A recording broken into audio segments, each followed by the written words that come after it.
Tak lama lagi, sebelum masa jabatan Jokowi dan jajaran kabinetnya berakhir, gelagatnya kita bersama masih bakalan menyanyikan lagu itu dengan lirik yang berbeda.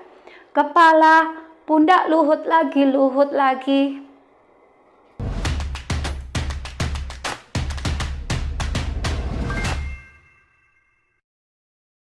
Halo, jumpa lagi bersama saya, Jemima Siwert, dalam acara Jaga Indonesia.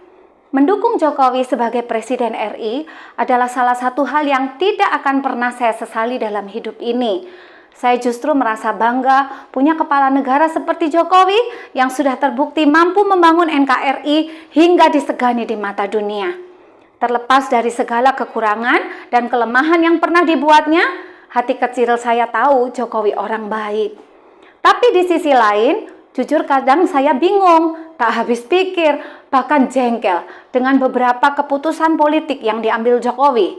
Salah satunya adalah yang terjadi baru-baru ini terkait reshuffle kabinet di bagian mencopot Menteri Perdagangan M. Lutfi, lalu menggantinya dengan Zulhas, Ketua Umum PAN. Mengganti M. Lutfi memang sudah sangat tepat, tapi penggantinya itu loh kok Zulhas sih? Kayak di Indonesia sudah kekurangan stok tenaga ahli yang profesional dan mumpuni di bidang perdagangan. Apalagi Kementerian Perdagangan adalah sektor vital yang bersinggungan langsung dengan masyarakat, terutama masyarakat kecil. Lantik yakni Zulkifli Hasan adalah Ketua Umum Partai Amanat Nasional PAN, menggantikan M. Lutfi di posisi Menteri Perdagangan. Sementara Menteri Agraria dan Tata Ruang Hadi Cahyanto adalah mantan Panglima TNI. Hadi menggantikan Sofyan Djalil.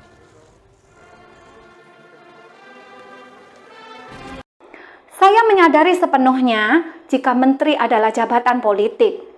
Tapi ya jangan sampai segininya. Kok Zulhas gitu loh. Jadinya ke situ lagi, menggerutunya. Saya sempat membaca beberapa opini yang menganalisa strategi Jokowi menunjuk Zulhas sebagai mendat.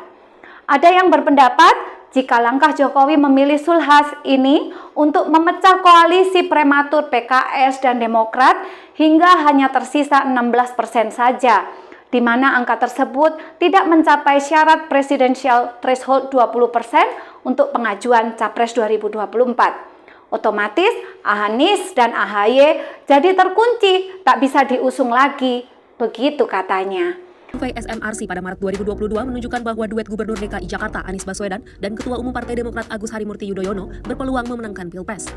Duet tersebut berdasarkan simulasi 3 pasangan calon presiden dan calon wakil presiden. Hasil survei mengatakan bahwa pasangan Anies AHY mendapatkan 29,8% suara. Menanggapi analisa ini singkat saja, politik itu sangat dinamis, kita tidak boleh melupakan itu.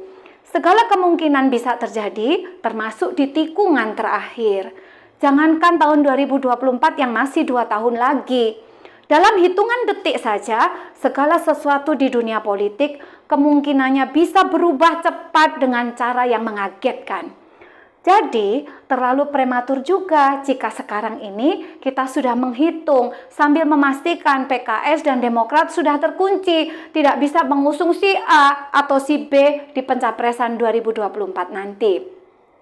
Sebagai contoh terkini, dalam Rakernas Partai Nasdem yang digelar kemarin, Kamis 16 Juni 2022, 32 dari 34 DPW Partai Nasdem menjagokan Anies Baswedan sebagai Capres 2024. Nah kan, lalu apa ada jaminan jika suatu saat Nasdem yang sudah jatuh cinta pada Anies tidak akan bersama-sama PKS dan Demokrat demi mengusung Anies?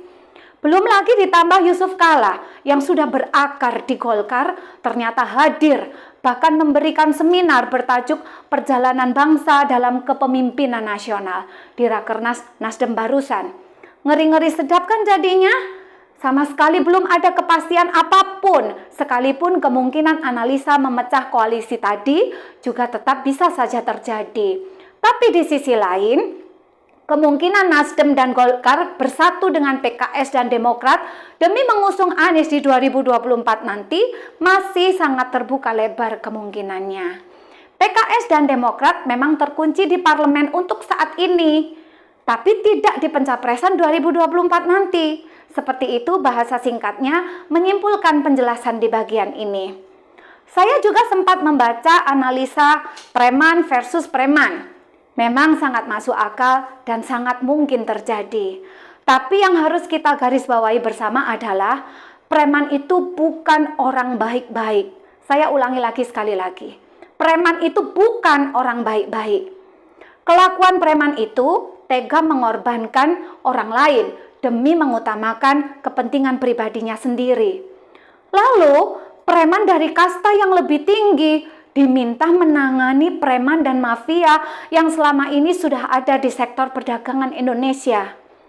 Saya jadi ngeri sendiri hanya dengan membayangkan betapa dahsyatnya pertarungan sengit saling adu cara-cara premanisme apalagi yang akan dipertontonkan pada rakyat Indonesia nantinya.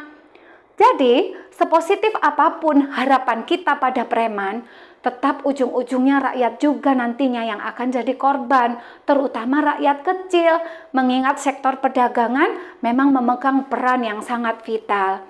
Lagi pula tidak seharusnya negara kalah pada preman sampai-sampai harus mengangkat preman dari kasta yang lebih tinggi lagi untuk menyelesaikan masalah. Ini namanya menyelesaikan satu masalah tapi menciptakan banyak masalah baru lainnya. Kalau begini caranya, lebih baik kita sekalian mencari presiden preman. Kan gitu jadinya. Analisa preman versus preman ini jelas berbeda jauh dan tidak bisa disamakan dengan kejadian saat Jokowi melantik Purnawirawan Jenderal TNI sebagai Menteri Agama demi menghadapi orang-orang seperti FPI. FPI dan ormas-ormas sejenisnya memang sudah jelas-jelas preman, tapi Purnawirawan Jenderal TNI kan bukan preman. Ketegasan cara dan tindakan TNI sekalipun purnawirawan tidak bisa disamakan dengan ngawurnya kelakuan preman. Dengan hadirnya TNI sekalipun purnawirawan justru akan memberikan rasa aman pada rakyat sekalipun seringkali TNI memperlihatkan tindakan tegas yang sangar. Sangar tapi bukan preman, itulah TNI. Dari semua penjelasan ini, saya tetap positive thinking, mengharapkan dan mendoakan yang terbaik untuk negeri ini. Tapi jujur saya tidak srek dengan penunjukan Sulhas sebagai Mendak. Oleh karena itu, tanpa bermaksud mendahului kehendak Tuhan, entah mengapa firasat saya mengatakan jika endingnya nanti, ya Luhut lagi yang akan ditunjuk Jokowi untuk membereskan segala keruwetan dan kegentingan yang terjadi di negeri ini. Opung Luhut bukan ujuk-ujuk tiba-tiba diberi gelar Menteri Segala Urusan. Gelar itu muncul karena memang saking banyaknya Luhut ditunjuk untuk menangani suatu persoalan yang tak kunjung selesai di negeri ini dikarenakan menteri-menteri yang sudah terpilih tidak sanggup menyelesaikan tugas-tugasnya dengan baik. Kepiawaiannya menangani berbagai masalah juga membuat Luhut diberi tugas khusus dari Presiden Joko Widodo. Sebut saja menangani pandemi COVID-19 dengan menjabat sebagai Wakil Ketua Komite Penanganan COVID-19 dan Pemulihan Ekonomi Nasional, mengurus proyek kereta cepat, dan yang terbaru mengurusi permasalahan minyak goreng. Sebagai penutup, saya jadi teringat pada sebuah lagu anak-anak. Kepala, pundak, lutut, kaki. Tak lama lagi, sebelum masa jabatan Jokowi dan jajaran kabinetnya berakhir, gelagatnya kita bersama masih bakalan menyanyikan lagu itu dengan lirik yang berbeda. Kepala, pundak, Luhut lagi. Sehat dan bahagialah selalu Opung Luhut. Sekalipun ada banyak pro dan kontra tentang dirimu, sekalipun dirimu juga pasti punya banyak kekurangan, doaku selalu ada untukmu. Dampingi dan jaga baik-baik Presiden Jokowi dengan segenap jiwa ragamu. Demi NKRI, tanah air kita tercinta. Amin, terpujilah Tuhan.